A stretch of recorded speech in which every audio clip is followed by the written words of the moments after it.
तो दोस्तों आज के वीडियो के अपडेट में मैं आप लोगों को दो बड़े घटनाओं के बारे में बताऊंगा, जिनमें से पहला घटना तो अमेरिका के लिए एक रिकॉर्ड है, क्योंकि बताया जा रहा है कि लॉकहीड मार्टिन पिछले साल मतलब साल 2021 में रिकॉर्ड 142 F-35 एयरक्राफ्टों को निर्माण करके अपने कस्टमरों को डिलीवर किया है। जबकि वीडियो के दूसरे अपडेट हमारे पड़ोसी देश मतलब बांग्लादेश के नेवी को लेके है और बताया जा रहा है कि संभावित बांग्लादेश के द्वारा जापान से कावासाकी P1 मैरीटाइम पेट्रोल एयरक्राफ्टों को खरीदा जाए। तो दोस्तों इन दोनों अपडेटों के बारे में डिटेल में जानने के लिए वीडियो के आखिर तक बने रहिए और चैनल को सब्सक्राइब और वीडियो को लाइक जरूर कीजिए। तो दोस्तों हाल ही के रिपोर्ट में खुलासा किया गया है कि जनवरी 2022 तक लॉकहीड मार्टिन कंपनी के द्वारा करीबन 750 F-35 लाइटनिंग II फाइटर एयरक्राफ्टों का निर्माण करके अपने कस्टमरों को डिलीवर किया गया है, जिनमें से 142 एयरक्राफ्ट ऐसे हैं जिसे लॉकहीड मार्टिन ने साल 2021 में निर्माण किया है, जो कि एक तरीके से यह दर्शाता है कि साल 2021 लॉकहीड मार्टिन कंपनी के लिए और खास करके F-35 लाइटनिंग II फाइटर एयरक्राफ्टों के लिए काफी बेहतर रहा। बेसिकली ये अब तक ऐसा पहला साल है जहां पे लॉकहीड मार्टिन ने इतने अधिक F-35 एयरक्राफ्टों का निर्माण किया हो। बेसिकली साल के मध्य तक मतलब 2021 के मध्य तक लॉकहीड मार्टिन कंपनी को पता चल गया था कि इस साल कंपनी एयरक्राफ्टों के मैन्युफैक्चरिंग और डिलीवरी को लेके एक रिकॉर्ड बनाने जा रहा है, क्योंकि उस दरमियान बताया गया था कि कंपनी साल के अंत तक कम से कम 139 मतलब 139 F-35 फाइटर एयरक्राफ्टों को निर्माण करेगा और ये कंपनी के लिए एक गोल होगा। जबकि साल के अंत होते होते ये जो गोल था ये बढ़ के 142 तक पहुंच गया।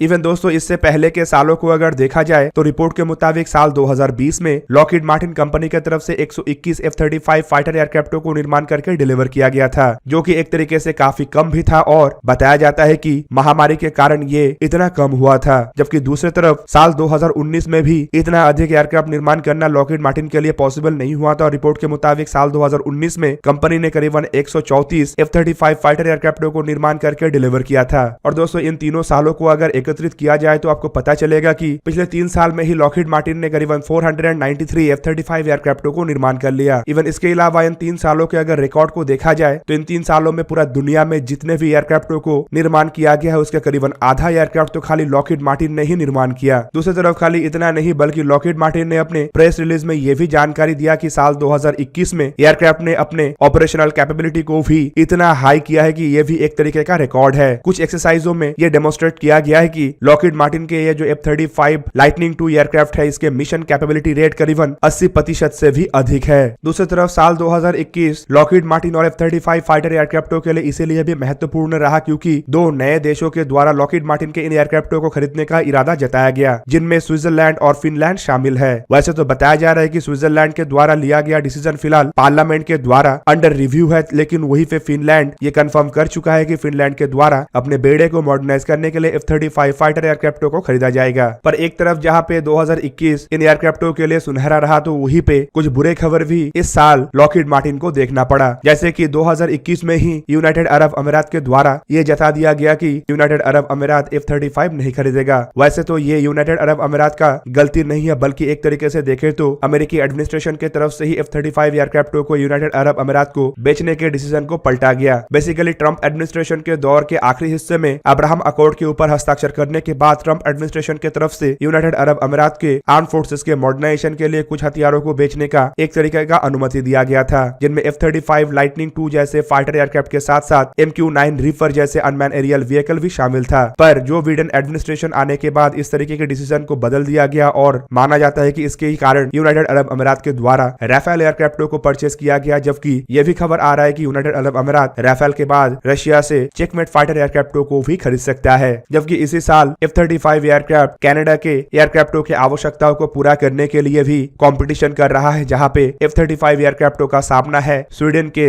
JS-39 ग्राइपिन ई एयरक्राफ्टों का। तो फिलहाल 2021 तो F-35 और लॉकहीड मार्टिन के लिए एक रिकॉर्ड बनाने वाला साल था, लेकिन माना जा रहा है कि 2022 इससे भी अधिक एयरक्राफ्टों को प्रोड्यूस करने के लिए जाना जाएगा। फिलहाल साल का शुरुआत है, लेकिन लॉकहीड मार्टिन कंपनी की तरफ से अभी से ही इरादा बनाया जा रहा है कि इस साल में कम से कम 196 फाइटर एयरक्राफ्टों को निर्माण करके लॉकहीड मार्टिन अपना ही रिकॉर्ड को तोड़ेगा, क्योंकि इस साल के अंत तक लॉकहीड मार्टिन अपने जो एयरक्राफ्टों की डिलीवरी के गोल है उसे 750 से बढ़ा के कम से कम 900 तक बढ़ाना चाहता है। दोस्तों अब चलिए जानते हैं वीडियो का दूसरा अपडेट मतलब बांग्लादेश के नेवी के द्वारा खरीदे जाने वाले नए मैरीटाइम पेट्रोल एयरक्राफ्ट को लेके। तो दोस्तों जापान के जो कावासाकी P1 एयरक्राफ्ट है, जिसे पहले PX या फिर XP1 के नाम से जाना जाता था, बताया जा रहा है कि बांग्लादेश ने भी संभावित इन एयरक्राफ्टों को अपने बेड़े के नए मैरीटाइम पेट्रोल एयरक्राफ्ट के रूप में खरीद सकता है। असल में कावासाकी P1 जापान जापान के मैन्युफैक्चरर कावासाकी एरोस्पेस कंपनी के द्वारा डेवलप्ड और मैन्युफैक्चर किया हुआ एक मैरीटाइम पेट्रोल एयरक्राफ्ट है। और दोस्तों ये एयरक्राफ्ट दुनिया का ऐसा पहला ऑपरेशनल एयरक्राफ्ट है जिसमें fly bye optics control system का इस्तेमाल किया गया है। P1 एयरक्राफ्टों को जापान के मैरीटाइम सेल्फ डिफेंस फोर्स के लिए असल में P3 ओरियन एयरक्राफ्टों के रिप्लेसमेंट के रूप में ही डिजाइन और डेवलप किया गया था। और इन एयरक्राफ्टों में से पहला 2 एयरक्राफ्टों का delivery Japanese maritime self defence force को 26 मार्च 2013 के दिन किया गया था। इवन दोस्तों एयरक्राफ्ट क्षमता में अपने ही आप में काफी बेहतर है और इसके क्षमता को देखते हुए कई सारे देश इन एयरक्राफ्टों को खरीदने में इंटरेस्ट भी जता चुका है। पर जापान के हथियारों के एक्सपोर्ट को लेके बड़े रेस्ट्रिक्शन होने के कारण अब तक इन एयरक्राफ्टों के एक्सपोर्ट मार्केट में कोई भी सक्सेस नहीं मिला। दोस्तों इन एयरक्राफ्टों को टोटली मैरीटाइम पेट्रोल मिशनों को अंजाम देने के लिए बनाया गया है और ये 4 इंजन वाला एयरक्राफ्ट है। जापान के द्वारा इसमें इंजन के रूप में IHI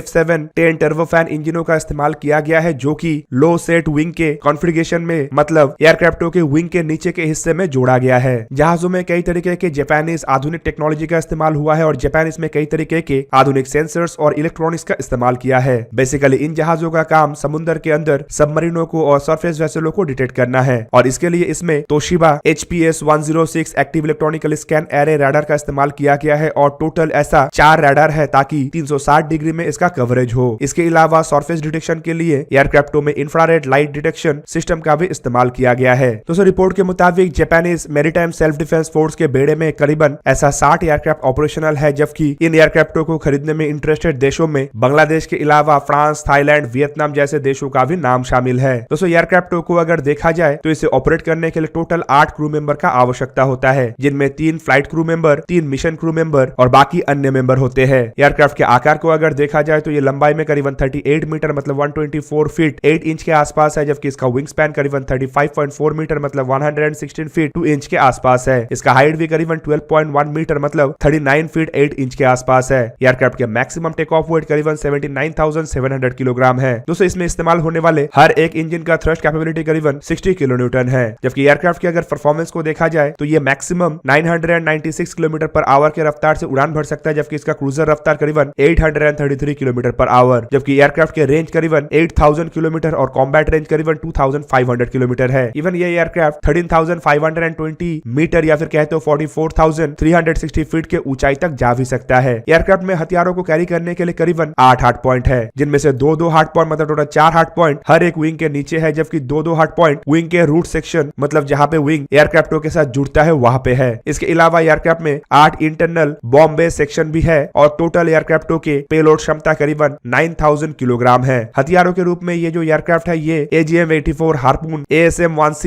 एंटीशिप मिसाइल और AGM-65 मार्विकी जैसे मिसाइलों को कैरी कर सकता है, जबकि बॉम्ब सेक्शन में ये माइंस और डेप्थ चार्जरों को कैरी कर सकता है। जबकि इसके अलावा एयरक्राफ्टों के द्वारा mark 46 type 97 torpedo, GRX-5 torpedo जैसे टॉर्पेडोज को भी कैरी किया सकता है। इवन इसके अलावा ये 30 प्री लोडेड सोनाबोया और 70 डिस्पोजेबल सोनाबोयास को कैरी कर सकता है। रडार के रूप में इसमें तोशिबा के active electronical scan array radar के अलावा जापानीज NEC कंपनी के द्वारा निर्माण किया हुआ multi static sound navigation system sound मतलब सोनार, एंटी सबमरीन सिस्टम के रूप में सिनको इलेक्ट्रॉनिक को लिमिटेड के द्वारा निर्माण किया हुआ एडवांस कॉम्बैट डिटेक्शन सिस्टम और मिस्टिविशी के इलेक्ट्रॉनिक काउंटर मेजर सिस्टम को इस्तेमाल किया गया है। तो दोस्तों ये था आज का वीडियो। अगर आपको वीडियो अच्छा लगा तो लाइक कीजिए और मेरे चैनल को सब्सक्राइब कीजिए और साथ में बना हुआ बेल आइकन को प्रेस कर दीजिए ताकि आप मेरा वीडियो देख पाए सबसे पहले। जय हिंद।